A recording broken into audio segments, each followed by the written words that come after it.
जय हिंद साथियों। स्वागत है आप सभी का सत्या एक्सेलेंट यूट्यूब चैनल पे। अभी साथियों आप स्क्रीन पर एक नोटिफिकेशन देख रहे हैं।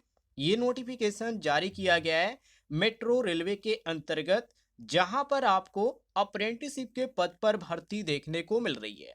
दरअसल आपको बता दें, यदि आप आईटीआई पास कर चुके हैं और आईटीआई करने के बाद आप अप्रेंटिसशिप का वैकेंसी का इंतजार कर रहे थे, तो आपके लिए ये वैकेंसी है। और मैं आपको बता दूं साथियों, इसका जो फॉर्म है अभी भी भरा जा रहा है, जिसका नोटिफिकेशन जारी किया गया था 25/11/2024 की डेट को। स्क्रीन पर आप देख भी सकते हैं।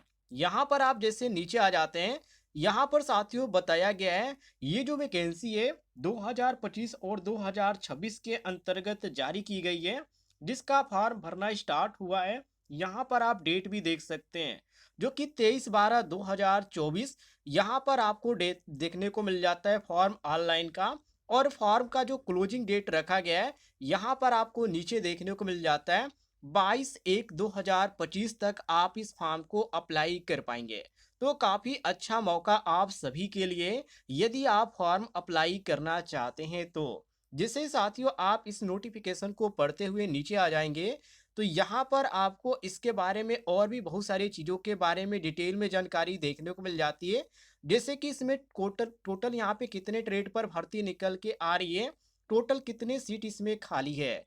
यहाँ पे टोटल 4 ट्रेडों के लिए यहाँ पर भर्ती निकल के आ रही है। पहले नंबर पे फिटर, दूसरे नंबर पे इलेक्ट्रीशियन, तीसरे नंबर पे मशीनिस्ट, चौथे नंबर पे वेल्डर। टोटल यहाँ पर सीटों की संख्या आप यहाँ पर देख सकते हैं। टोटल यहाँ पर 128 यहाँ पर सीटों पर भर्ती निकल के आ रही है।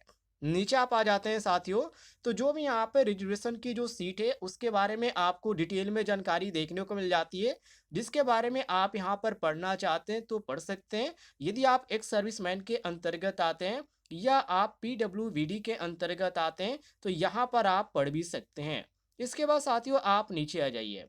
जैसे आप यहाँ पे नीचे आ जाते हैं, तो यहाँ पे एलिजिबिलिटी कंडीशन के बारे में आपको बताया गया है, जो कि सबसे पहले यहाँ पर एज के बारे में इन्होंने जानकारी दे रखी है।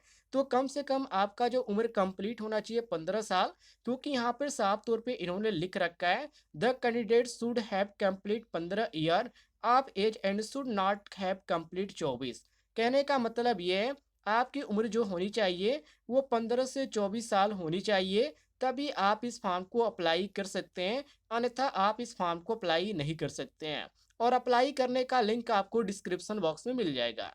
यहाँ पर साथियों बात करें उम्र में छूट के बारे में, तो यहाँ पर साथियों आपको बताया गया है कि यदि आप SC/ST कैटेगरी के अंतर्गत आते हैं तो 5 साल का छूट आपको मिल जाता है।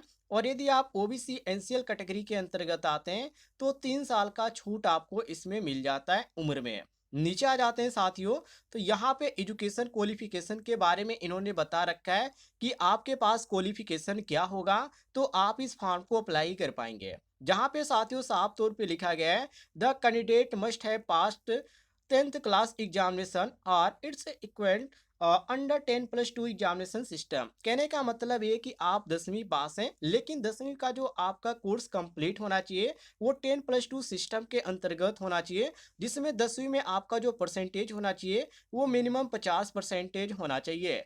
और आईटीआई का जो कोर्स आपका कंप्लीट होना चाहिए वो एनसीवीटी से होना चाहिए, क्योंकि साथियों यहाँ पे लिखा गया नेशनल ट्रेड सर्टिफिकेट, ध्यान रखिएगा ये आपका यहाँ पे एनटीसी की बात किया गया है। बाकी यहाँ पर एनसीवीटी और एससीवीटी वाले दोनों अप्लाई कर सकते हैं, यहाँ पे लिखा भी गया है, इस बात को आप ध्यान रखिएगा। इसके बाद यहाँ पर मेडिकल फिटनेस के बारे में इन्होंने जानकारी दे रखी है, तो मेडिकल आपका एग्जाम होगा, कोई भी यहाँ पे आपको घबराने की जरूरत नहीं है।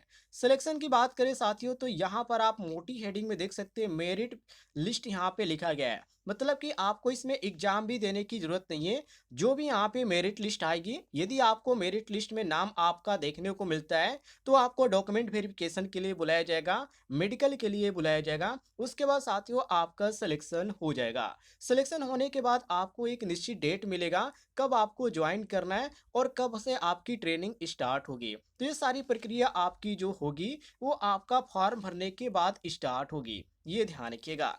नीचे आ जाते हैं साथियों, तो यहाँ पर आपको एप्लीकेशन फीस के बारे में जानकारी दे रखी है। तो यहाँ पर आप अब इस फॉर्म को अप्लाई करना चाहते हैं, तो यहाँ पर साथियों नॉन रिफंडेबल फीस है, जो कि 100 रुपये आपका फीस चार्ज रखा गया है, जिसमें SC/ST और PWBD वुमेन कैंडिडेट के लिए कोई भी फीस चार्ज नहीं रखा गया है। तो यदि आप SC/ST या PWBD या वुमेन कैंडिडेट हैं, तो आप इस फॉर्म को बिल्कुल फ्री में अप्लाई कर सकते हैं। अप्लाई कैसे करना है, तो यहाँ पे लिखा गया हाउ टू अप्लाई। वैसे अप्लाई करने का लिंक मैं आपको डिस्क्रिप्शन बॉक्स में दे दिया हूँ, तो वहाँ से जाकर आप क्लिक करके सीधे इसकी ऑफिशियल वेबसाइट पे जाकर वहाँ से फॉर्म आप भर सकते हैं, या आप कहेंगे तो मैं इस पर एक डिटेल में वीडियो बना दूंगा कि मोबाइल से कैसे आप इस फॉर्म को अप्लाई कर सकते हैं। यदि आपको जानकारी पसंद आई होगी साथियों, तो इस वीडियो पर एक लाइक जरूर कीजिएगा। बाकी साथियों, यहाँ पे जो भी डॉक्यूमेंट यहाँ पर आप यहाँ पर अपलोड करेंगे, इसके बारे में इन्होंने जानकारी दे रखी है। तो यहाँ पे डॉक्यूमेंट में आपका क्या लगेगा, 10वीं का आपका मार्कशीट लगेगा, इसके बाद ITI का मार्कशीट और सर्टिफिकेट लगेगा, जाति प्रमाण पत्र लगेगा, इसके बाद साथियों जो छात्र PWBD या ESM के अंतर्गत आते हैं उनका सर्टिफिकेट लगेगा। बाकी इसमें यहाँ पे फोटो की जरूरत पड़ेगी और एक सिग्नेचर की, और कोई भी यहाँ पे डॉक्यूमेंट की जरूरत नहीं पड़ेगी। तो आप लोग अप्लाई इसको मोबाइल के द्वारा भी कर सकते हैं, कोई भी दिक्कत नहीं है। लेकिन यहाँ पे थोड़ा सा फीस पेमेंट करने पर दिक्कत होती है। तो फीस पेमेंट जो है आप यहाँ पे इंटरनेट बैंकिंग या फोन पे या गूगल पे या पेटीएम किसी भी माध्यम से आप इसका पेमेंट कर पाएंगे। ये आपके ऊपर डिपेंड करता है कि आपके पास ये व्यवस्था है, तो आप इसको मोबाइल के द्वारा भी अप्लाई कर सकते हैं। साथियों, यदि आपको जानकारी पसंद आई होगी तो इस वीडियो पर एक लाइक जरूर कीजिएगा।